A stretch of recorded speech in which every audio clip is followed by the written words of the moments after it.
ఒక చిన్న కథ వాస్తవానికి జరిగింది.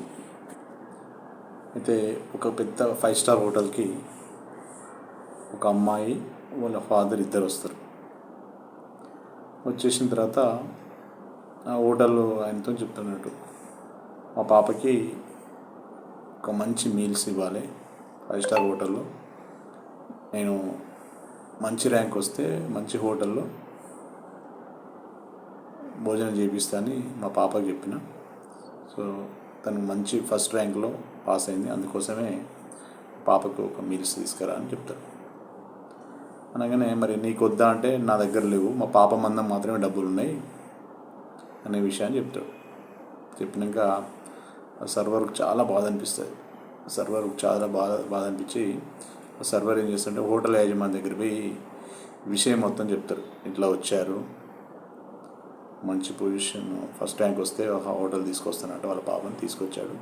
బట్ ఆ హోటల్లో పాప మందం ఉన్నాడు అతని దగ్గర డబ్బులు. అనగానే ఆ యజమాని గ్రాండ్గా సెలబ్రేట్ చేస్తాడు. మిగతా వాళ్ళందరినీ కూడా తీసుకొచ్చి మంచిగా కేక్ కట్ చేపించేసి ఆ పాపతో పాటు వాళ్ళ ఫాదర్కి కూడా మంచి భోజనం చేసి పంపిస్తాడు. సో ఈ సంఘటన జరిగినాక ఒక 10 years తర్వాత మళ్ళీ అదే హోటల్కి వస్తుంది ఆ అమ్మాయి. ఎలా మంచి పొజిషన్కి రీచ్ అయ్యి ఒక కలెక్టర్గా వస్తుంది. వచ్చేసిన తర్వాత కలెక్టర్గా వచ్చేసి ఆ హోటల్ యజమాని దగ్గర పోతుంది. పోయి గుర్తుపట్టినామని అంటుంది. అప్పుడు తను గుర్తుపట్టలేదు. ఇప్పుడు జరిగిన విషయం మొత్తం చెప్తాడు. ఇలా జరిగింది, ఇప్పుడు నేను హోటల్కి వచ్చాను, మా డాడీ నేను ఇలా జరిగిందని చెప్పగానే చాలా సంతోషపడతాడు హోటల్ యజమాని, ఇంత మంచి స్థాయిలోకి వచ్చిందని చెప్పేసి.